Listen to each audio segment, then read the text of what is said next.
फिर उसके बाद में हमारे पास क्या आ जाता है, एक सवाल आ जाता है, उसको अपन देख लेते हैं। तो ये क्वेश्चन दिया, इसके ऊपर मैंने Br2KOH डाल दिया गया है। क्या डाल दिया गया? Br2KOH डाल दिया गया, मतलब हॉफमैन ब्रोमाइड रिएजेंट का मेरे पास करा दिया गया और Br2 है मेरे पास। तो इस सवाल क्या ना ये देख लेते हैं। तो यहाँ पर मेरे पास क्लोरीन है, यहाँ पर ब्रोमीन है, ठीक है। यहाँ पर मेरा CONH2 है और यहाँ पर मेरे पास क्या है, ऑक्सीजन है, ठीक है। और ये मेरे पास क्या, मिथाइल ग्रुप है। तो Br2KOH क्या क्या क्या काम कर सकता है पहले देखें। तो फॉर एग्जाम्पल एक क्लोरीन देखते हैं। क्लोरीन का जो लोन पेयर है यहाँ पर रेजोनेंस में नहीं है। अगर ये रेजोनेंस में नहीं है तो ये SN2 कर पाएगा, ठीक है। तो KOH क्या करता है, KOH क्या कर लेगा, SN2 कर लेगा। किसके? Br2KOH क्या कर लेगा, SN2 कर लेगा क्लोरीन के साथ। तो क्लोरीन हट के क्या आ जाएगा, ब्रोमीन चल देगा। तो क्लोरीन हट के क्या हो जाएगा, ब्रोमीन हो जाएगा। तो 1 मोल मेरे पास क्या हो जाएगा, यहाँ पर Br2 यूज़ हो जाएगा। Br2KOH 1 मोल यूज़ कहाँ पर होगा, यहाँ पर।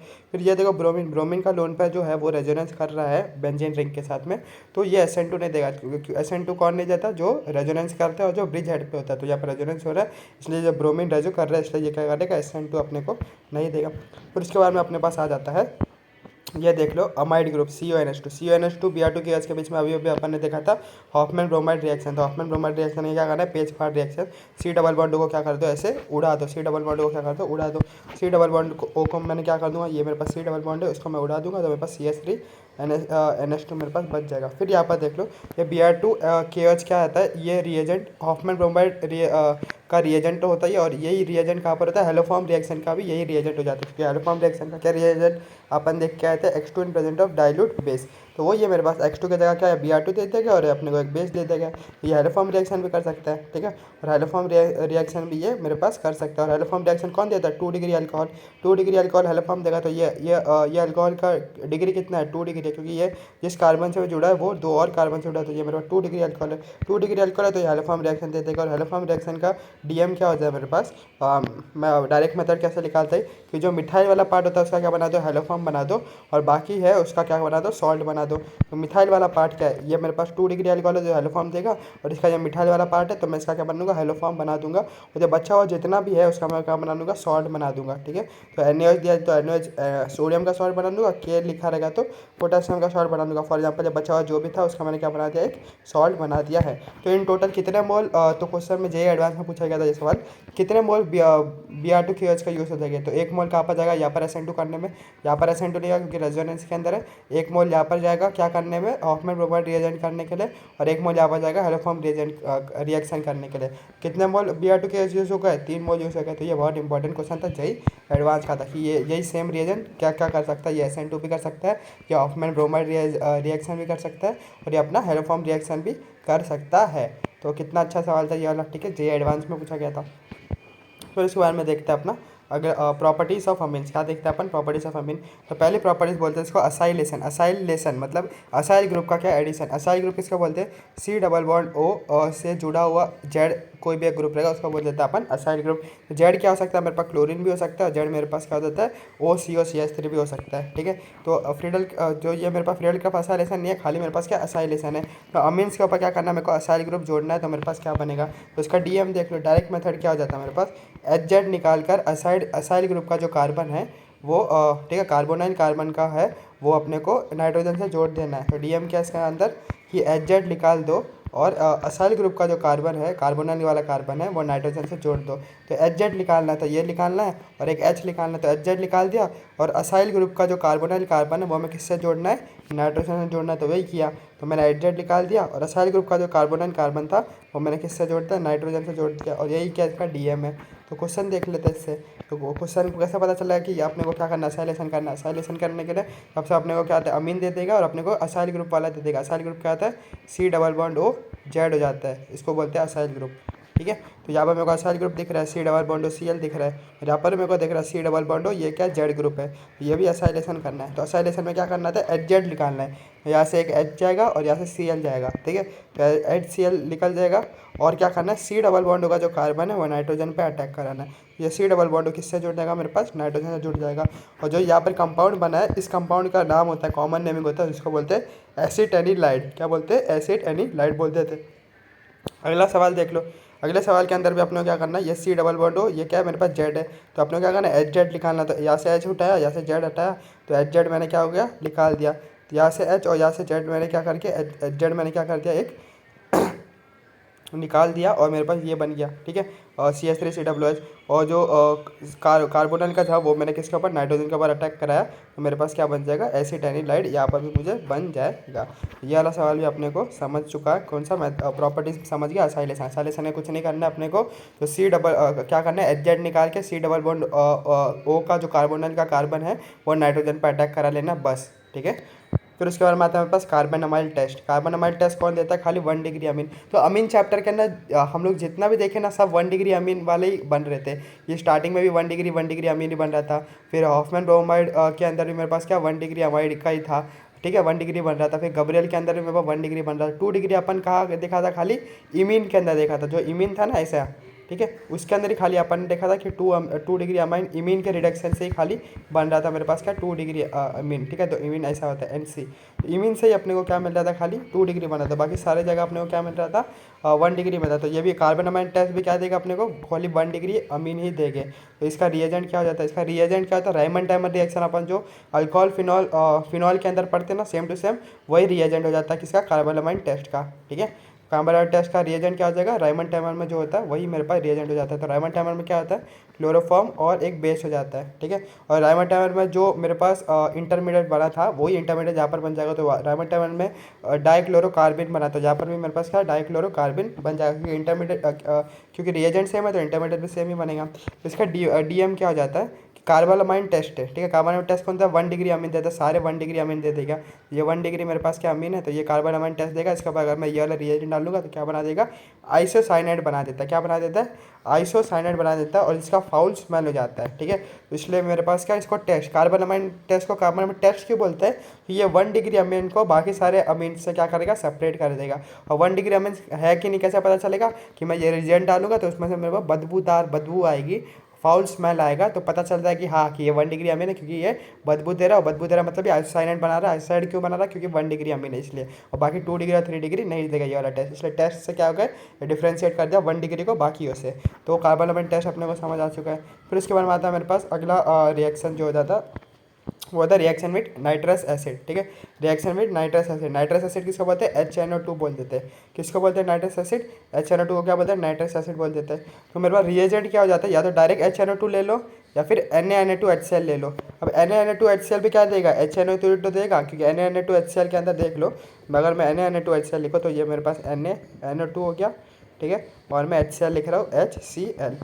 अब यहाँ पर ध्यान से देखना, ये पॉजिटिव है और ये नेगेटिव है, ये पॉजिटिव है और ये नेगेटिव है। नेगेटिव वाला किससे जुड़ेगा, पॉजिटिव जुड़ेगा तो NaCl बन जाएगा।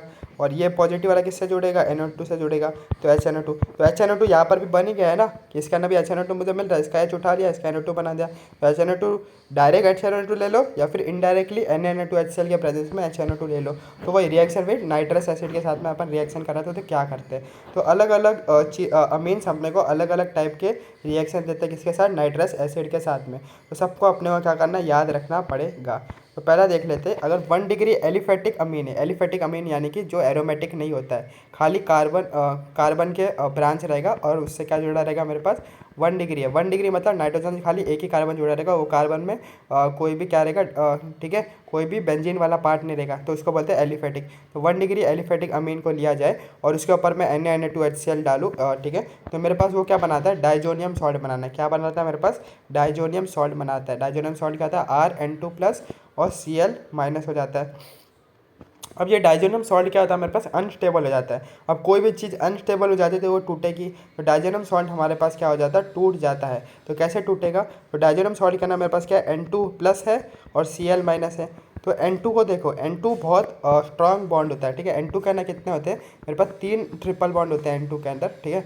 N2 का मॉलिक्यूल देखोगे तो इसका ना 2 पाई बॉन्ड, 2 पाई बॉन्ड है, और मतलब 3 बॉन्ड मतलब बहुत स्ट्रांग है, बॉन्ड एनर्जी बहुत ज़्यादा है, तो मतलब ये टूटेगा नहीं। तो ये जो क्या तो क्या हो जाएगा, N2 बाहर निकल जाएगा। और जो Cl है वो Cl बच के वो भी क्या निकल जाएगा, बाहर निकल जाएगा। तो तो अनस्टेबल है तो टूट जाएगा, और टूटने का ना N2 नहीं टूटेगा क्योंकि N2 के 3 बार बनाता है, तो N2 जगह तो गैस के फॉर्म में निकलेगा और Cl मेरे पास निकल जाएगा।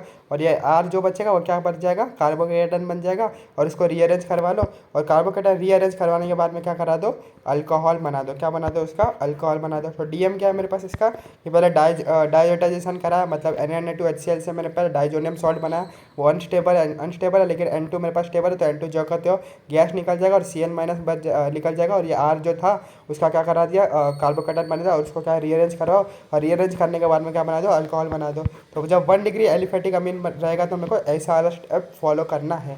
और जब मेरे पास 1 डिग्री एरोमेटिक अमीन रहेगा तो ये मेरे पास क्या 1 डिग्री एलिफेटिक इसको बोलते हैं, और इसको बोलते हैं 1 डिग्री एरोमेटिक 1 डिग्री क्यों, क्योंकि नाइट्रोजन से डायरेक्टली एक ही कार्बन जुड़ा है, ठीक है। और एरोमेटिक क्यों, क्योंकि बेंजीन वाला कार्बन जुड़ा है, और यहाँ पर बेंजीन वाला नहीं, ये सादा चेन वाला, ठीक है, ऐसा वाला कार्बन जुड़े, और यहाँ पर क्या बेंजीन वाला कार्बन जुड़ा है, ठीक है, इसलिए इसको बोलते हैं 1 डिग्री एरोमेटिक। तो 1 डिग्री एरोमेटिक Na2HCl के प्रेजेंस में क्या करता है, तो ये भी मेरे पास क्या बनाता है, डाइजोनियम सॉल्ट बनाता है। ये भी डाइजोनियम सॉल्ट बनाता है, ये भी डाइजोनियम सॉल्ट बनाता है। लेकिन ये डाइजोनियम सॉल्ट जो हो जाता है, ध्यान से देख लो, ये डाइजोनियम सॉल्ट जो होता है वो स्टेबल होता है कहाँ तक, खाली 5 डिग्री सेल्सियस तक, ठीक है। ये डाइजोनियम सॉल्ट खाली 5 डिग्री सेल्सियस तक स्टेबल होता है। 5 डिग्री सेल्सियस के बाद में क्या हो जाएगा, ये अगर 5 डिग्री सेल्सियस के अगर मैं बाहर लेके जाऊँ तो ये डाइजोनियम सॉल्ट अनस्टेबल हो जाएगा। अनस्टेबल हो जाएगा तो ये टूट जाएगा, और टूट जाएगा तो पहले तो N2 मेरे पास बाहर निकलेगा और Cl माइनस मेरे पास बाहर निकलेगा। और अगर N2 मेरा बाहर निकल गया तो मेरे पास क्या बन जाएगा, पीएच प्लस बन जाएगा।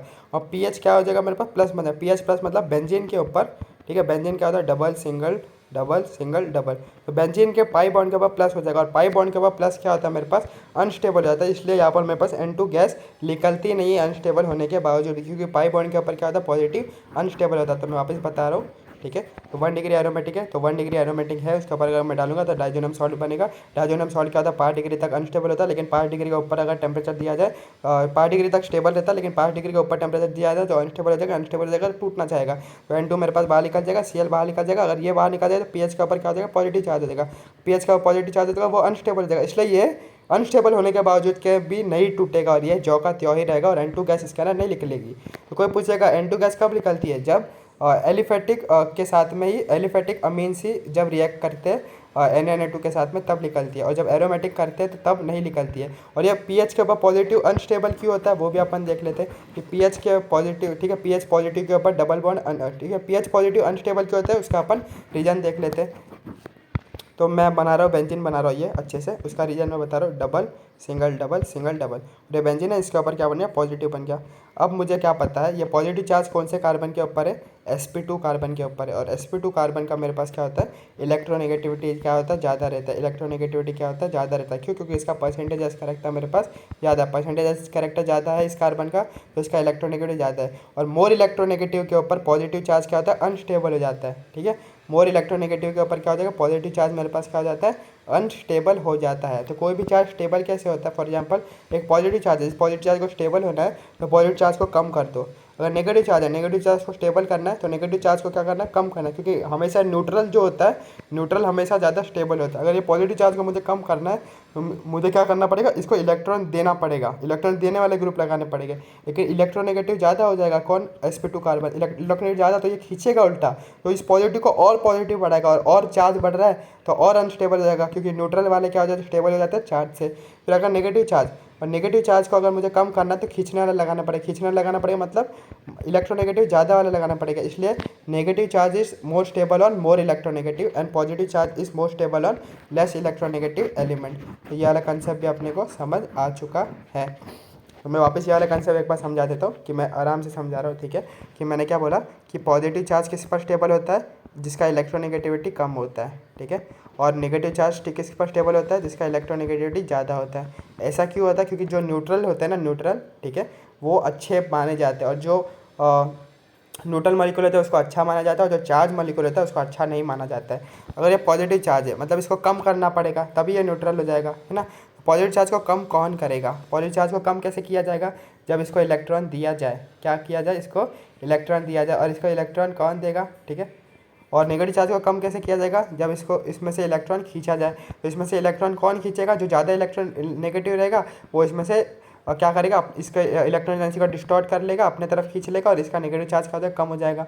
और पॉजिटिव चार्ज कम कैसे रहेगा, जब लेस इलेक्ट्रोनेगेटिव रहेगा तो ज़्यादा नहीं खींचेगा, तो पॉजिटिव चार्ज क्या हो जाएगा, अपने आप कम हो जाएगा। इसलिए नेगेटिव चार्ज स्टेबल और मोर इलेक्ट्रोनेगेटिव, ये तो समझ गया। अब वो वाला देख रहे थे कि पीएच पॉजिटिव मेरे पास क्या है, अनस्टेबल क्यों है, तो पीएच पॉजिटिव। अब ये मेरे पास sp2 है, sp2 मतलब ये ज़्यादा इलेक्ट्रोनेगेटिव कार्बन है। अब ज़्यादा इलेक्ट्रोनेगेटिव के ऊपर पॉजिटिव चार्ज है, इलेक्ट्रोनेगेटिव के ऊपर मेरे पास ज़्यादा इलेक्ट्रोनेगेटिव के ऊपर पॉजिटिव चार्ज है, लेकिन पॉजिटिव चार्ज कब स्टेबल होता है, जब कम इलेक्ट्रोनेगेटिव रहता है। इसलिए मेरे पास पीएच क्या हो जाता है, पीएच प्लस मेरे पास क्या होता है, अनस्टेबल हो जाता है। और पीएच प्लस अनस्टेबल हो जाता है, इसलिए ये मेरे पास अनस्टेबल, ये जो मॉलिक्यूल है अनस्टेबल होने के बावजूद भी नहीं टूटता है। अगर ये टूट जाएगा तो मेरे पास पीएच प्लस हो जाएगा, और पीएच प्लस अनस्टेबल होता है, इसलिए ये पूरा मॉलिक्यूल अनस्टेबल होने के बावजूद भी क्या होता है, नहीं टूटता है। तो यही रीज़न था जो मैंने बताया है, ठीक है, अच्छे से बता दिया पूरा कंसेप्ट।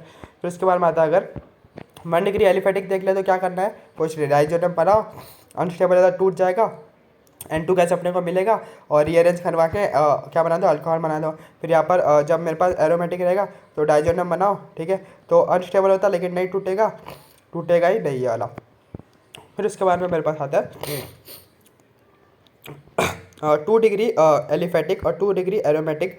अगर मेरे को अमीन दिया रहेगा तब अपने को क्या करना रहेगा, ठीक है, तो दोनों के अंदर मेरे को क्या करना रहेगा, सेम ही करना रहता है। क्या करना रहता है अपने को, डीएम क्या है, जो मेरे पास HNO2 उठा, HNO2 को अपने को क्या करना है, इसे खोल के लिखना है। कैसे लिखना है, HONO के अंदर खोल के लिखना है। जो 2 डिग्री है, जो 2 डिग्री मेरे पास कैसा रहेगा, ऐसा रहेगा, ऐसे खोल के लिख लिया। और फिर उसमें से अपने को क्या करना है, पानी क्या करना है, निकाल लेना। तो इसमें से बीच में से क्या करना, पानी निकाल लेना, तो मेरे पास ऐसा प्रोडक्ट बन जाएगा। और ये जो प्रोडक्ट होता है, ये इसको क्या बोलते हैं, येलो ऑयली नाइट्रोसामाइन बोलते हैं। इसको क्या बोलते हैं, येलो ऑयली नाइट्रोसामाइन बोल देते हैं। तो ये मेरे पास क्या हो जाएगा, इंपॉर्टेंट हो जाता है। फिर मेरे पास आता है 3 डिग्री एलिफेटिक। मेरे पास क्या करता है, 3 डिग्री एलिफेटिक, तो मेरे पास 3 डिग्री एलिफेटिक है। 3 डिग्री एलिफेटिक क्या कर देगा, उसके अंदर भी क्या करना है, HONO को क्या करना है, खोल के अपने को लिखना पड़ेगा। तो HONO को मैंने क्या कर दिया, खोल के लिख लिया। और ये जो मेरे पास NO है, इसको मैंने क्या कर दिया, जोड़ दिया। इसका ना क्या करता है, HONO का ना क्या हो जाता है, NO प्लस मेरे पास इलेक्ट्रोफाइल बन जाता है, और इलेक्ट्रोफाइल मेरे पास क्या हो जाता है, जुड़ जाता है, ठीक है, इलेक्ट्रोफाइल मेरे पास क्या होता है, डायरेक्ट जुड़ जाता है। फिर मेरे पास 3 डिग्री एरोमेटिक का ना क्या होता है मेरे पास, तो ये मेरे पास 3 डिग्री है, और ये मेरे पास एरोमेटिक में 3 डिग्री एरोमेटिक का ना क्या होता है, पैरा के ऊपर इलेक्ट्रोफाइल को जोड़ देते हैं। पैरा के ऊपर क्यों, क्योंकि वहाँ पर क्या होता है, लेफ्ट स्टेरिक हिंडेंस हो जाता है। ये चारों मेरे को समझ गया कि रिएक्शन विथ HNO2 क्या हो जाता है, अगर 1 डिग्री एलिफेटिक रहेगा तो अनस्टेबल बनेगा, अनस्टेबल है तो टूट जाएगा, नाइट्रोजन गैस मेरे को अलग हो जाएगा, Cl अलग हो जाएगा, और R प्लस बन जाएगा, रीअरेंज करा के अल्कोहल बना दो। 1 डिग्री एरोमेटिक रहेगा तो मेरे पास डाइजोनियम तो बनेगा ही, लेकिन अनस्टेबल होने के बाद भी नहीं टूटेगा, क्योंकि अगर टूटेगा तो पीएच पॉजिटिव बन जाएगा, और पीएच पॉजिटिव के बाद पॉजिटिव तो डबल बॉन्ड पे पॉजिटिव आ जाएगा, डबल बॉन्ड क्या, मोर इलेक्ट्रोनेगेटिव है, मोर इलेक्ट्रोनेगेटिव पे पॉजिटिव क्या आ जाता है, अनस्टेबल हो जाता है, इसलिए नहीं टूटेगा और जो का त्यों ही रहेगा। फिर 2 डिग्री एलिफेटिक और 2 डिग्री एरोमेटिक एकदम कुछ नहीं लिखना है, HONO को खोल के लिख दो और पानी निकाल दो, तो मेरे पास क्या बन जाएगा, येलो ऑयली नाइट्रोसामाइन। और 3 डिग्री का ना क्या करना है, NO मेरे पास इलेक्ट्रोफाइल क्या करना है, जोड़ देना है। और 3 डिग्री एरोमेटिक का ना NO इलेक्ट्रोफाइल जो है पैरा पे जोड़ देना है, क्योंकि वहाँ पर स्टेरिक हिंडेंस क्या होता है, कम हो जाता है। ये सारा अपन ने क्या कर लिया, समझ लिया है। फिर उसके बाद में आता है मेरे पास हिंसबर्ग टेस्ट। कौन सा टेस्ट आ जाता है मेरे पास, हिंसबर्ग टेस्ट। तो हिंसबर्ग टेस्ट ये मेरे पास टेस्ट है तो क्या करेगा, डिस्टिंग्विश करेगा अलग अलग को, ठीक है, कि एक को दूसरे अमीन से क्या करेगा, डिस्टिंग्विश करेगा। किस किस को डिस्टिंग्विश करता है, 1 डिग्री 2 डिग्री 3 डिग्री तीनों अमीन्स को क्या कर लेता है, ये डिस्टिंग्विश कर लेता है। तो ये टेस्ट है तो कोई रिएजेंट रहेगा, तो हिंसबर्ग टेस्ट का ना रिएजेंट क्या आता है मेरे पास, बेंजीन सल्फोनाइल क्लोराइड हो जाता है। क्या होता है, बेंजीन सल्फोनाइल क्लोराइड। बेंजीन मतलब पीएच, सल्फोनाइल मतलब SO2 और क्लोराइड यानी कि Cl। तो पीएच SO2 Cl क्या हो जाता है, रिएजेंट का क्या हो जाता है, फॉर्मूला हो जाता है। तो फॉर्मूला क्या हो जाता है, रिएजेंट क्या होता है इसके अंदर, हिंसबर्ग टेस्ट के अंदर बेंजीन सल्फोनाइल क्लोराइड मतलब पीएच SO2 और Cl, ये मेरे पास क्या हो जाएगा, रिएजेंट हो जाएगा। अब ये 1 डिग्री 2 डिग्री और 3 डिग्री अमीन्स को कैसे डिफ्रेंशिएट करेगा, तो अपन देख लेते हैं। तो इसका पहले अपन क्या कर लेते हैं, डीएम देख लेते हैं। तो डीएम ये कैसे एक्ट करता है, उसका डीएम देख लेते हैं कि ये क्या करता है, H from amine and Cl from PH SO2 Cl को निकाल दो। और प्रोडक्ट में अगर नाइट्रोजन के पास हाइड्रोजन है तो वो क्या करेगा, बेस के अंदर एक्वस बेस के अंदर क्या हो जाएगा, डिजॉल्व हो जाएगा। तो कुछ नहीं करना है, तो मैंने क्या बोल दिया कि अमीन से H निकाल दो और जो पीएच SO2 Cl है उसमें से Cl निकाल दो, और जो प्रोडक्ट बनेगा, अगर प्रोडक्ट के नाइट्रोजन के पास अगर हाइड्रोजन है तो वो क्या हो जाएगा, सोल्यूबल हो जाएगा किसके साथ, KOH के साथ में। तो ऐसा क्यों हो रहा है, ध्यान से देख लेते हैं। तो मैंने क्या लिखा है, ये मेरे पास 1 डिग्री अमीन लिख लिया। 1 डिग्री अमीन क्यों है, ये नाइट्रोजन एक ही कार्बन से जुड़ा है। और ये मैंने क्या लिखा है, रिएजेंट लिख लिया। रिएजेंट क्या है, benzene sulfonyl chloride pH SO2 Cl। इसका ना तो DM क्या बोला इसने कि H निकालो और Cl निकालो, तो HCl मेरा क्या हो जाएगा, निकल जाएगा और ये मेरे पास क्या हो जाएगा, प्रोडक्ट बन जाएगा। अब प्रोडक्ट के पास क्या हाइड्रोजन है, तो ये इसके पास हाइड्रोजन है और बेस क्या है मेरे पास, KOH है और ये हाइड्रोजन है। तो ये हाइड्रोजन और बेस, जो हाइड्रोजन है वो बेस के साथ में क्या कर सकता है, हाइड्रोजन बॉन्डिंग कर सकता है। अगर ये हाइड्रोजन बॉन्डिंग कर सकता है और कोई चीज़ हाइड्रोजन बॉन्डिंग किसी के साथ में कर रहा है तो वो उसके अंदर क्या हो जाता है, सोल्यूबल हो जाता है। ठीक है, तो पानी के अंदर देखो, पानी के अंदर कोई भी चीज़ क्यों सोल्यूबल होता है, क्योंकि वो पानी के अंदर क्या करता है, हाइड्रोजन बॉन्डिंग करता है, इसलिए मेरे पास क्या होता है, सोल्यूबल। फॉर एग्जाम्पल शक्कर पानी के अंदर क्यों घुलता है, क्योंकि शक्कर का जो ग्लूकोज है, ठीक है, ग्लूकोज के अंदर जो हाइड्रोजन होता है वो पानी के ऑक्सीजन के साथ में हाइड्रोजन बॉन्डिंग करता है, इसलिए वो सोल्यूबल होता है। वही सेम, तो यहाँ पर मेरे पास ये वाला मॉलिक्यूल जो बना है ये हाइड्रोजन बॉन्डिंग किसके अंदर करेगा, KOH के अंदर करेगा, इसलिए ये क्या हो जाएगा, उसके अंदर सोल्यूबल हो जाएगा क्योंकि इसके अंदर हाइड्रोजन है। फिर मेरे पास आता है 2 डिग्री अमीन ले लेते हैं। तो 2 डिग्री अमीन के अंदर क्या हो जाएगा, इसके पास हाइड्रोजन है, तो पहले क्या कर दो, इससे अमीन से H निकालो और जो बेंजीन सल्फोनिक क्लोराइड से Cl निकालो, HCl निकाल दिया और प्रोडक्ट देख लो, प्रोडक्ट के अंदर मेरे पास हाइड्रोजन है क्या, प्रोडक्ट के अंदर मेरे पास हाइड्रोजन है नहीं है। अगर हाइड्रोजन नहीं है तो बेस के अंदर नहीं घुलेगा तो ये मेरे पास क्या हो जाएगा, इनसॉल्युबल हो जाएगा। फिर ये देख लो 3 डिग्री अमीन, 3 डिग्री अमीन के पास तो हाइड्रोजन है ही नहीं, तो ये रिएक्शन क्या करेगा ही नहीं। तो 1 डिग्री और 2 डिग्री 3 डिग्री अमीन तीनों को डिफ्रेंशिएट कर लिया। कैसे कर लिया कि 1 डिग्री अमीन तो अपना रिएक्शन करेगा और वो क्या हो जाएगा, मेरे पास रिएक्शन करेगा, प्रोडक्ट बनेगा और वो सोल्यूबल भी हो जाएगा। 2 डिग्री अमीन भी रिएक्शन करेगा, प्रोडक्ट बनेगा, लेकिन वो सोल्यूबल नहीं होगा। और 3 डिग्री क्या हो जाएगा, रिएक्शन ही नहीं करेगा। तो तीनों एक दूसरे से क्या हो गए, डिफ्रेंशिएट अपन ने कर लिया है, किससे, हिंसबर्ग टेस्ट के मदद से। फिर इसके बाद आता है मेरे पास इलेक्ट्रोफिलिक सब्स्टिट्यूशन रिएक्शन। कौन सा रिएक्शन मेरे पास, इलेक्ट्रोफिलिक सब्स्टिट्यूशन रिएक्शन। तो उसका ना पहला देख लेते हैं ब्रोमिनेशन, किसका देख लेते हैं, ब्रोमिनेशन देख लेते हैं एनिलीन का, किसका, एनिलीन का।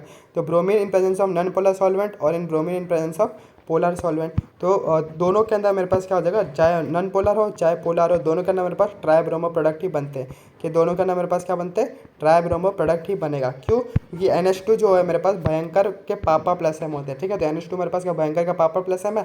प्लस एम क्या करता है, ऑर्थो और पैरा पे क्या कर देगा, नेगेटिव चार्ज को, ठीक है, नेगेटिव इलेक्ट्रॉन डेंसिटी बना देगा और ये Br2 क्या हो जाएगा, ऑर्थो पैरा दोनों पे क्या कर लेगा, अटैक कर लेगा, सारे ऑर्थो पे और सारे पैरा पे क्या कर लेगा, अटैक कर लेगा और इसमें मेरे पास क्या बन जाएगा, ट्राइब्रोमो क्या बन जाएगा, प्रोडक्ट बन जाएगा, किसका ना, ब्रोमिनेशन का, चाहे पोलर सॉल्वेंट हो या फिर नॉन पोलर सॉल्वेंट हो। तो ये अपने को याद रखना है। लेकिन ये तो मेरे को समझ गया कि polar solvent and non polar solvent तो मेरे पास ट्राइब्रोमो प्लग बन जाता। क्यों, क्योंकि ये मेरे पास भयंकर प्लस एम है। लेकिन अगर मुझे एक ही ब्रोमीन लगाना है, मतलब मुझे अगर एनिलीन के बाद मुझे एक ही ब्रोमीन लगाना है तो कैसे काय करेंगे, मतलब क्या करेंगे, तो अगर मुझे एक ही ब्रोमीन कराना है तो ये जो NH2 है ये भयंकर के पापा प्लस एम है, तो इसके प्लस एम को अपने को डिक्रीज़ करना पड़ेगा, तभी अपन खाली एक ब्रोमीन लगा पाएंगे। और इसका जो प्लस एम है, प्लस एम को क्या होता है, मेसोमेरिक इफेक्ट, मतलब जो रेजोनेंस से होता है, इसके प्लस एम को कैसे अपन डिक्रीज़ कर सकते हैं, तो इसके प्लस एम को अपन डिक्रीज़ कर लेंगे किसी और के साथ में कंजुगेशन में डाल के, जिससे ये क्या करेगा, इलेक्ट्रॉन डेंसिटी इसको देगा और जिससे इसका इलेक्ट्रॉन डेंसिटी क्या हो जाए, दो चीज़ में स्प्लिट हो जाए। फॉर एग्जाम्पल हम लोग भी क्या करते हैं, किसी जन को हमने को क्या करना है, ध्यान भटकाना है किसी चीज़ का, तो उसका ध्यान क्या कर लेते हैं हम लोग, दो चीज़ पर कर लेते हैं, जिससे उसका जो पूरा जो फोकस है वो दो चीज़ में बढ़ जाए। ठीक है, और वो भयंकर ना, फॉर एग्जाम्पल एक भयंकर मस्त पढ़ रहा है, लेकिन उसका थोड़ा सा डिस्ट्रैक्शन ला दिया जाए तो पढ़ाई में उसका थोड़ा सा फोकस कम हो जाएगा और दूसरे चीज़ के अंदर उसका डिस्ट्रैक्शन बढ़ जाएगा। वही सेम है कि अगर जो NH2 है वो भयंकर क्या करता है, रेजोनेंस अंदर बेंजीन के अंदर ही करता है और इसलिए वो प्लस एम दिखाता है। लेकिन अगर इसका रेजोनेंस किसी और के साथ में भी साथ दिखा दिया जाए तो बेंजीन के साथ इसका प्लस एम क्या हो जाएगा, कम हो जाएगा। तो भयंकर का पापा प्लस एम थोड़ा क्या हो जाएगा, कम हो जाएगा तो ट्राइब्रोमो नहीं बल्कि क्या बना देगा, ये मोनोब्रोमो ही प्रोडक्ट बनाएगा। तो इसलिए अपन क्या करते हैं, NH2 का प्लस एम कम करने के लिए इसका ध्यान भटका देगा, इसको डिस्ट्रैक्ट कर लेगा, किसके साथ, किसी और के साथ में रेजोनेंस करवा के। तो किसी और के साथ में इसको रेजोनेंस कैसे करवा सकते हैं, तो हम लोग करवाते हैं 3 स्टेप करते हैं। तो पहले उसका करते हैं असाइलेशन कराते हैं, असाइलेशन करा ले। तो असाइलेशन अपन ने पीछे भी देखा था, असाइलेशन में क्या करना रहता है, HZ निकाल के कार्बोनल का कार्बन किससे, नाइट्रोजन से जोड़ देते हैं। तो असाइलेशन से क्या हो जाएगा, असाइलेशन करवाने से जो उसका एनिलीन का जो लोन पर है वो असाइल ग्रुप के साथ में भी क्या कर लेगा, रेजोनेंस कर लेगा और उसका ध्यान क्या हो जाएगा, बढ़ जाएगा, उसकी एनर्जी क्या हो जाएगी, 2 भाग में स्प्लिट हो जाएगी, जिससे उसका फोकस क्या हो जाएगा, कम हो जाएगा। तो भयंकर के पापा प्लस एम से कम भयंकर के पापा प्लस एम हो जाएगा और जिससे वो ट्राइब्रोमो नहीं बल्कि मोनोब्रोमो बन जाएगा। फिर उसके बाद में उसका फॉलोड बाय ब्रोमिनेशन कराते हैं, ब्रोमिनेशन करा देंगे तो ब्रोमिनेशन क्या होता है, पैरा का ज़्यादा हो जाता है मेरे पास ऑर्थो से। फिर इसके बाद में हाइड्रोलाइसिस करा लेते हैं। हाइड्रोलाइसिस कोई भी करा सकते हैं, या तो एसिडिक हाइड्रोलाइसिस करा लो या फिर अल्कलाइन हाइड्रोलाइसिस करा लो। एसिडिक हाइड्रोलाइसिस यानी वाटर के साथ हाइड्रोलाइसिस करा लो और अल्कलाइन हाइड्रोलाइसिस यानी कि कोई भी बेस के साथ हाइड्रोलाइसिस करा लो। क्वेश्चन करेगा तो उससे अपने को समझ जाएगा। ठीक है। तो फर्स्ट क्वेश्चन क्या बोला क्या है, ठीक है। तो अगर मुझे मोनोब्रोमो प्रोडक्ट बनाना है तो क्वेश्चन देख लेते हैं। तो मेरे पास एनिलीन है, अगर मैं एनिलीन का अगर मैं इसके ऊपर मैं Br2 और CH2 डाल दूँ, ठीक है, या फिर Br2 वाटर डाल दूँ तो इसका ट्राइब्रोमो प्रोडक्ट बन जाएगा। क्यों? क्योंकि एनिलीन का जो NH2 है मेरे पास वो क्या भयंकर के पापा प्लस में, तो मेरे पास ट्राइब्रोमो प्रोडक्ट बनाएगा। लेकिन अब मुझे मोनोब्रोमो बनाना है तो मेरे को 3 चीज़ कराना पड़ेगा। क्या कराना पहले एसाइलेशन कराओ, फिर ब्रोमिनेशन कराओ, फिर उसके बाद में उसका क्या करा लो, हाइड्रोलिसिस करा लो। वही अपन देखते हैं। पहले अपन ने क्या कर लिया, इसको इसका प्लस भयंकर के पापा प्लस को कम करने के लिए इसका जो लोन पर है उसको किसी और के साथ में भी रेजोनेंस में करवा लेंगे, जिससे क्या हो जाएगा, इसका प्लस एम भयंकर का पापा प्लस एम से खाली प्लस एम बन जाएगा। तो इससे किसी और से रेजोनेंस कराने के लिए एसाइलेशन में क्या करा देता अपन, HZ को निकाल देंगे। सीधा से H पकड़ा और इधर से मैंने Z पकड़ा, HZ को निकाल के जो कार्बोनल का कार्बन है वो नाइट्रोजन पर ला देंगे। तो मैंने HZ निकाल दिया, देखो, ठीक है। तो मैंने ये HZ यहाँ से H उठाया और यहाँ से Z हटाया, ठीक है। तो HZ निकल गया और जो कार्बन है वो नाइट्रोजन पे दे दिया, तो मेरे पास कुछ ऐसा प्रोडक्ट बन जाएगा। फिर इसका इसका ब्रोमिनेशन करा देंगे। तो ब्रोमिनेशन का अपने को क्या करना रहता है, ब्रोमिनेशन ये मेरे पास क्या हो जाए, प्लस एम है तो मेरे पास क्या करेगा, ऑर्थो पे जाएगा और मेरे पास कहाँ पर जाएगा, पैरा पे जाएगा। ऑर्थो क्या पर जाएगा, पैरा पे जाएगा। पैरा क्या हो जाएगा मेरे पास, मेजर हो जाएगा। क्यों? यहाँ पर स्टेरिक इंटेंस मेरे पास कम हो जाएगा। फिर उसका बाद में अपन क्या करते हैं, हाइड्रोलाइसिस कराते हैं, या तो अल्कलाइन कराओ या फिर एसिडिक हाइड्रोलाइसिस कराओ। तो हाइड्रोलाइसिस का अपन क्या कर लेंगे, जो बॉन्ड है उसको क्या देंगे, HOH से अपन क्या कर देंगे, तोड़ देंगे। HOH से बॉन्ड को क्या कर देंगे, तोड़ देंगे। तो ऐसे तोड़ो कि मेरे पास क्या बना, एनिलीन बनना चाहिए। तो एनिलीन ऐसा तोड़ा कि मैंने इसको H इसलिए दिया कि ताकि ये एनिलीन बन जाए, और बच्चे होगा क्या बन जाएगा मेरे पास, CH3COOH बन जाएगा। और ये मोनोब्रोमो प्रोडक्ट अपने पास सक्सेसफुली बन गया है। क्या कौन कौन सा प्रोसेस से बन गया है, कि पहले एसाइलेशन कराया, फिर ब्रोमिनेशन कराया, फिर हाइड्रोलाइसिस कराया। एक और सवाल देख लेते हैं सेम टू सेम। इसका क्या करना है, पहले एसाइलेशन कराना है, फिर ब्रोमिनेशन कराना है, फिर उसका हाइड्रोलाइसिस कराना है। सबसे पहले ये भयंकर प्लस एम होता है, तो इसका ध्यान भटकाने के लिए अपन क्या करें, किसी और के साथ में इसको रेजोनेंस करवा लेंगे, इससे भयंकर के पापा प्लस एम से खाली प्लस एम बन जाए। तो इसका एसाइलेशन कर लेगा। एसाइलेशन करने के यहाँ से H निकालेंगे और यहाँ से Z निकाल देंगे, तो मेरे पास क्या बन जाएगा, ये बन जाएगा, ठीक है। एसाइलेटेड प्रोडक्ट बन जाएगा। लेकिन फिर उसके बाद में ब्रोमिनेशन कराना, ये प्लस एम है तो ऑर्थो पैरा दोनों पे हो सकता है, लेकिन पैरा पे पहले से क्या ऑक्यूपाई है, ठीक है। पैरा पे CH3 पहले से ही है, तो मेरे पास खाली ऑर्थो पे ही ब्रोमिनेशन होगा। तो मेरा ब्रोमिनेशन कहाँ पर होगा, ऑर्थो पे का। फिर उसके बाद में हाइड्रोलिसिस कराना है। हाइड्रोलिसिस ऐसे कराओ कि मेरे पास क्या बन जाए, एनिलीन बन जाए, ठीक है। एनिलीन बनते रहे, तो इसको H देना और इसको मेरे को OH देना, ना कि इसको OH देना और इसको H नहीं देना, क्योंकि अपने को एनिलीन बना रहा है तो H मेरे को नाइट्रोजन को देना पड़ेगा। तो मेरे पास क्या हो जाएगा, प्रोडक्ट बन जाएगा। तो क्या करना रहेगा, ACH करना है। पहले एसाइलेशन कराओ ताकि उसका ध्यान पूरा फोकस हो, क्या कर दो, कम कर दो, और भयंकर के पापा प्लस एम से खाली प्लस एम बन जाए। फिर ऑर्थो पैरा पे क्या करा दो, मेरे पास ब्रोमिनेशन करा दो, फॉलोड बाय हाइड्रोलाइसिस करा लो, जिससे ऐसे कराओ कि मेरे पास एनिलीन बचे, ठीक है। नाइट्रोजन को हमेशा हाइड्रोजन देना और इसके बगल वाले को OH वाला ग्रुप दे देना, ठीक है। फिर उसके बाद आता है मेरे पास नाइट्रेशन। क्या आता है मेरे पास, नाइट्रेशन अपन किससे कराते हैं, नाइट्रेशन के लिए अपन नाइट्रेटिक मिक्सर ले लेते हैं कि HNO3 और H2SO4, ठीक है। तो फिर मेरे पास आता है जो एनिलीन होता है, मेरे पास क्या प्लस एम होता है, तो ऑर्थो पैरा प्रोडक्ट बनाए। क्या बनाएगा, ऑर्थो पैरा प्रोडक्ट बनाए। लेकिन क्या देखा गया कि ऑर्थो पैरा प्रोडक्ट तो बनाता है, लेकिन ये मेरे पास और मेटा प्रोडक्ट भी बना लेता है। तो ये कैसे हो गया भाई साहब, इसके पीछे अपने को रीजन देखना पड़ेगा, ठीक है। तो पहले देख लेते हैं कि ऑर्थो पैरा और मेटा जो प्रोडक्ट बनते हैं कितने कितने परसेंट बनते हैं। तो जो पैरा प्रोडक्ट बनता है वो मेरे पास सबसे 51% बन जाता है, और मेटा प्रोडक्ट कितना बनता है, 47% बनता है, और ऑर्थो प्रोडक्ट कितना बनता है, मेरे पास 2% बनता है। हालांकि होना क्या चाहिए था कि ये मेरे पास प्लस एम है तो ऑर्थो और पैरा ही बनना चाहिए था, तो सबसे ज़्यादा मेरे पास पैरा बनना था। क्यों? क्योंकि पैरा पे क्या होता है, क्या स्टेरिक इंडेक्स कम हो जाता है। फिर ऑर्थो बनना था क्योंकि प्लस एम है, और मेटा तो बनना ही नहीं था, इसलिए मेटा सबसे कम बनना था। लेकिन मेरे पास क्या हो गया, सबसे ज़्यादा ऑर्थो बन गया, और मेटा सबसे ज़्यादा पैरा बन गया, और मेटा जो है वो ऑर्थो से ज़्यादा बन गया।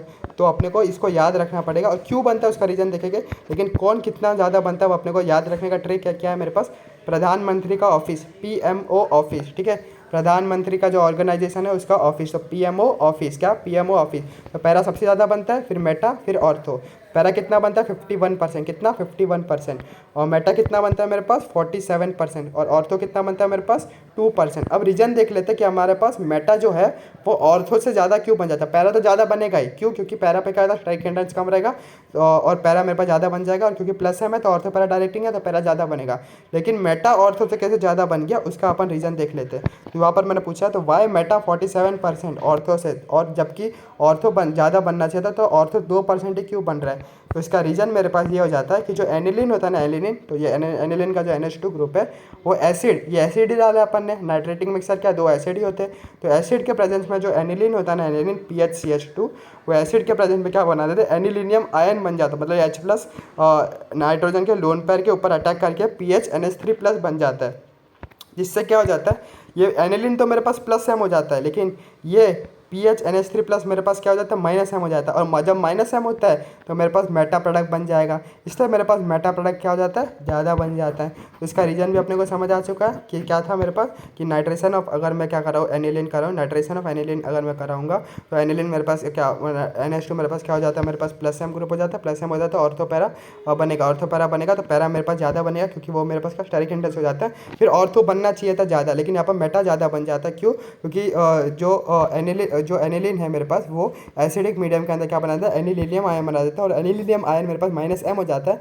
और अगर वो -M है तो कहाँ पर क्या, कौन सा प्रोडक्ट ज़्यादा बनाएगा, मेरे पास मेटा प्रोडक्ट ज़्यादा बनेगा, इसलिए सबसे ज़्यादा पैरा बनेगा, क्योंकि स्टेरिक इंटरेस्ट कम हो जाता है। फिर उसका मेटा बनेगा, क्योंकि एनिलीनियम आयन के अंदर कन्वर्ट हो जाता है एनिलीन, और फिर उसके में ऑर्थो सबसे कम बनेगा, तो सबसे ज़्यादा पैरा 51%, फिर 47%, और ये मेरे पास क्या हो जाएगा 2%। तो रीजन के साथ में सब कुछ अपने को समझ गया। अब तो ये मेरे पास क्या बन रहा है, अगर मैं ये डालूँ तो मेरे को तीनों प्रोडक्ट बन रहे हैं, कि ऑर्थो भी मिल रहा है, पैरा भी मिल रहा है, और मेरे पास क्या मिल रहा है, मेटा भी मिल रहा है, तीनों मिल रहे हैं, और तीनों अलग अलग परसेंट में मिल रहे हैं। लेकिन मुझे मोनो नाइट्रो प्रोडक्ट ही चाहिए, मुझे क्या चाहिए, मोनो नाइट्रो प्रोडक्ट ही चाहिए। तो मुझे अगर सिंगल प्रोडक्ट ही चाहिए तो अपने को क्या करना है, कुछ ना कुछ करना पड़ेगा। और मुझे सिंगल प्रोडक्ट ही चाहिए तो अपने को कुछ ना कुछ क्या करना पड़ेगा, तो अपने को क्या करना पड़ेगा, तो अपन क्या कर लेंगे, पहले तीन प्रोसेस करते, ANH क्या कर लेते, ANH, तो पहले असाइलेशन करते, नाइट्रेशन करते, फिर अपन हाइड्रोलाइसिस करते, क्या कहते हैं, असाइलेशन, नाइट्रेशन, फिर फॉलोड बाय हाइड्रोलाइसिस। तो असाइलेशन से अपन क्या कर लेते हैं, जो NH2 का जो लोन पेयर है उसको डीलोकलाइज कर देते हैं, जिससे उसका बेसिक स्ट्रेंथ क्या हो जाएगा, कम हो जाएगा, और वो H+ से एसिड से नहीं रिएक्ट कर पाएगा, और वो एनिलियम आयन नहीं बना पाएगा।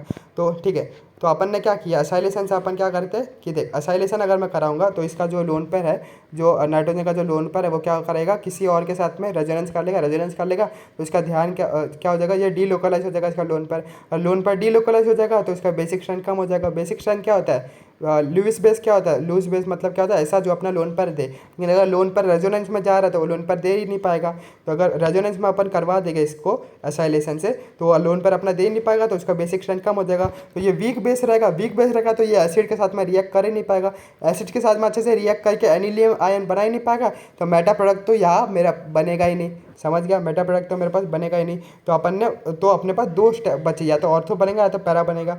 अब उनको उनमें से भी अपने को कोई एक ही चाहिए, तो आगे अपन क्या करते हैं, फिर फॉलोड बाय अपन क्या करते हैं, नाइट्रेशन कर लेते हैं। क्या कर लेते हैं अपन, नाइट्रेशन कर लेते हैं, फिर उसके बाद HNO3 से रिएक्ट करवा लेते हैं नाइट्रेशन, फिर लास्ट में अपन क्या कर लेते हैं, हाइड्रोलाइसिस कर लेते हैं। तो सबसे पहले अपन ने क्या किया, पहले अपन ने एसाइलेशन किया। एसाइलेशन के क्या करना रहता है, HZ निकाल के कार्बोनाइल ग्रुप का जो कार्बन होता है वो नाइट्रोजन का अटैक करा के मेरे पास ये प्रोडक्ट बन जाएगा। फिर उसके बाद में अपन को हाइड्रोलाइसिस ऐसा करा रहे, फिर उसके बाद में क्या करा, नाइट्रेशन कराते हैं तो मेरे पास क्या बनेगा, या तो प्लस है, ये मेरे पास प्लस है, तो मेरे पास या तो ऑर्थो रहेगा तो पैरा रहेगा। पैरा मेरे पास मेजर रहेगा, क्यों, क्योंकि ऑर्थो पे क्या था, स्टेरिक इंडेक्स हो जाएगा।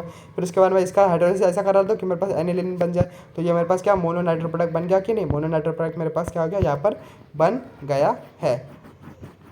फिर इसके बारे में आता है मेरे पास, तो ये वाला मेरे को अच्छे से समझ गया कि नहीं, कि नाइट्रेशन के अंदर मेरे पास 3 प्रोडक्ट बनते हैं, तो सिंगल प्रोडक्ट बनाता था। 3 प्रोडक्ट क्यों बन रहे थे, क्योंकि जो प्लस एम है इसका, ठीक है, 3 प्रोडक्ट क्यों बन रहे थे, कि जो इसका जो प्लस एम है और ये बेस है, प्लस एम है, और एनिलीन मेरे पास बेस है, तो एसिड के साथ में क्या कर रिएक्ट करके एनिलीनम आयन बना पा रहा है। तो इसका बेस को ही मैंने बेसिक स्ट्रेंथ को ही कम कर दिया, तो एनिलीन के तो एसिड के साथ में रिएक्ट करके एनिलियम आयन बना ही नहीं पाएगा, एनिलियम आयन बना नहीं पाएगा, तो मेटा प्रोडक्ट ये बना ही नहीं पाएगा, तो खाली एक ही प्रोडक्ट बनेगा। ठीक है, या तो ऑर्थो बनेगा या तो मेरे पास क्या बन जाएगा, पैरा बन जाएगा। और पैरा बनेगा क्यों, क्योंकि पैरा क्यों बनेगा, क्योंकि स्टेरिक इंटेंस क्या हो जाता है, कम हो जाता है। तो एसाइलेशन करा के मैंने वो कर दिया, फिर इसका मैंने नाइट्रेशन कर दिया, फिर हाइड्रोलाइसिस करा लिया, और हाइड्रोलाइसिस ऐसे करा है कि मेरे पास क्या बना है, एनिलीन बन जाए।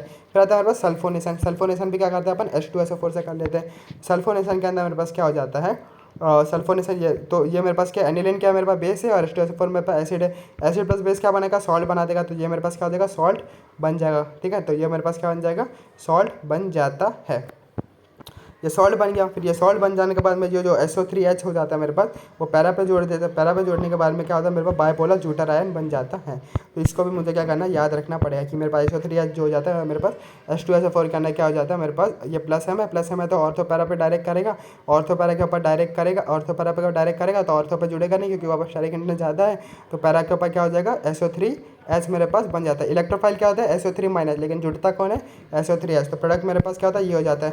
और ये जो प्रोडक्ट है, देखो ये जो प्रोडक्ट है ये क्या कर देता है मेरे पास, ज्यूटर आयन भी बनाता है। ज्यूटर आयन कैसे बनाता है, इसके पास बेस भी है और इसके पास क्या एसिड भी है। तो ये जो एसिड का H+ है, ये बेस के लोन पर के ऊपर अटैक कर लेता है, तो यहाँ पर NH3+ बन जाता है और SO3- बन जाता है। और बायोपोलर ज्यूटर आयन क्यों बोलते हैं, कि एक ही कंपाउंड में 2 चार्ज जब होते हैं उसको बोलते हैं अपन ज्यूटर आयन।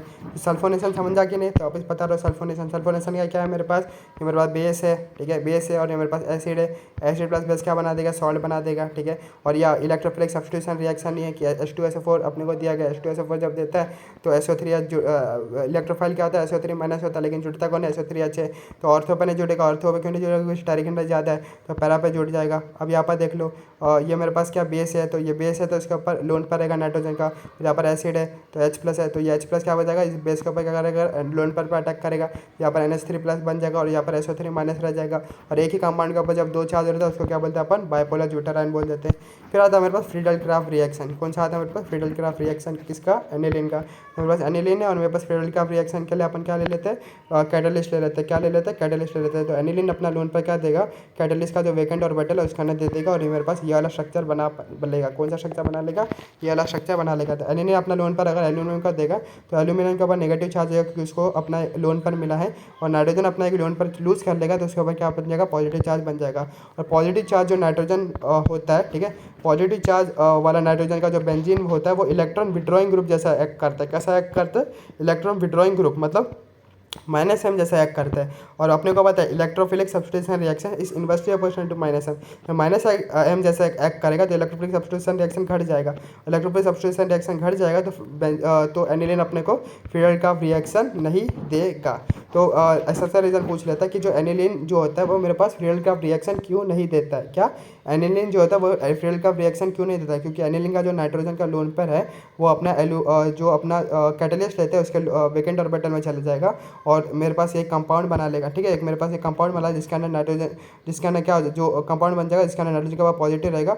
नाइट्रोजन का पॉजिटिव हो जाने के वजह से क्या करेगा, इलेक्ट्रॉन विड्रॉइंग ग्रुप जैसे एक्ट करेगा, ठीक है। ये कैसे एक्ट करेगा, मेरे पास इलेक्ट्रॉन विड्रॉइंग ग्रुप जैसे एक्ट कर लेगा, ठीक है, खींचने वाला। और इलेक्ट्रॉन विड्रॉइंग ग्रुप क्या होता है, इलेक्ट्रोफिलिक सब्स्टिट्यूशन रिएक्शन के रेट को क्या करता है, और डिक्रीज कर देता है। रेट को अगर ये डिक्रीज कर देता है तो ये मेरे को क्या देगा, इलेक्ट्रोफिलिक सब्स्टिट्यूशन रिएक्शन नहीं देगा। इलेक्ट्रोफिलिक सब्स्टिट्यूशन नहीं देगा तो मेरे पास क्या देगा, फ्रीडल-क्राफ्ट रिएक्शन भी नहीं देगा। फिर फ्रीडल-क्राफ्ट जो रिएक्शन है वो भी क्या है, इलेक्ट्रोफिलिक सब्स्टिट्यूशन रिएक्शन ही है। यहाँ पर मेरे पास क्या हो जाता है, ये चैप्टर मेरे पास खत्म हो जाता है।